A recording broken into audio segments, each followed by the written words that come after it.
Hello everyone, welcome back to our channel Titli and Tinni. কেমন আছেন সবাই? আশা করছি সবাই ভালো আছেন।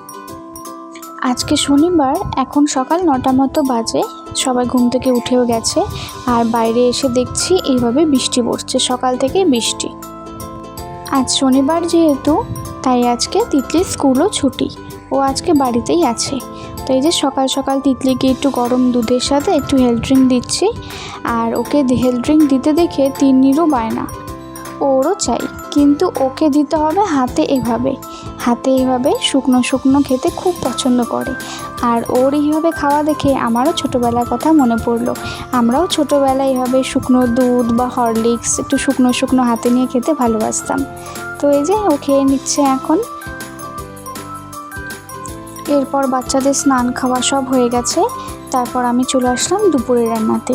তো আজকে যেহেতু শনিবার আর বৃষ্টিরও দিন, তাই ভাবছিলাম কি বানাবো। প্রথমে তো ভেবেছিলাম খিচুড়ি বানাবো, কিন্তু তিতলি বলছে খিচুড়ি হলেও ডিম ভাজাও চাই। তো আজকে নিরামিষ যেহেতু, তো আজকে তো আর ডিম খাওয়া যাবে না। তো ওকে একটু বুঝিয়ে বললাম যে আজ একটু অন্যরকম করে কিছু খাওয়াবো। এই যে পেঁয়াজ একটু লঙ্কা কেটে নিচ্ছি আলু চোখার জন্য। আলু চোখা বানানোর জন্য কড়াইতে দিয়ে দেবো তেল, আর এই পেঁয়াজ আর লঙ্কাটা একটু ভালো মতো ভেজে নেব। আর সেদ্ধ আলুর সাথে মিশিয়ে নিলেই রেডি। তার উপর থেকে দিয়ে দেবো লবণ, সর্ষের তেল, সব একসাথে মেখে নিলেই রেডি আলুর চোখা।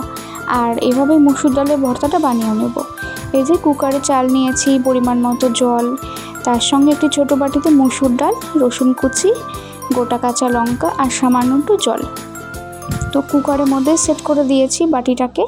তো ভাতের সাথে সাথে এই যে আমাদের ডালটাও হয়ে গেছে। আর এই যে তিতলিকে খেতে দিয়েও দিলাম, ওর তো ভীষণই পছন্দ এসেছে। আর সন্ধ্যাবেলায় হবে দুজনে আঁকিবুকি করছিল, দুজনে খেলছিল।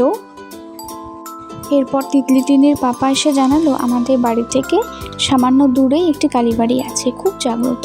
তো আজকে সেখানে পুজো, তো সেখানে এই যে চলে আসলাম মায়ের দর্শন করতে। আর এখন রাত্রি 1:30টার মতো বাজে। তো আজকের ভিডিওটি এ পর্যন্তই। ভিডিওটি ভালো লাগলে অবশ্যই একটি লাইক কমেন্ট শেয়ার করবেন, আর চ্যানেলটিকে সাবস্ক্রাইব করে পাশে থাকবেন।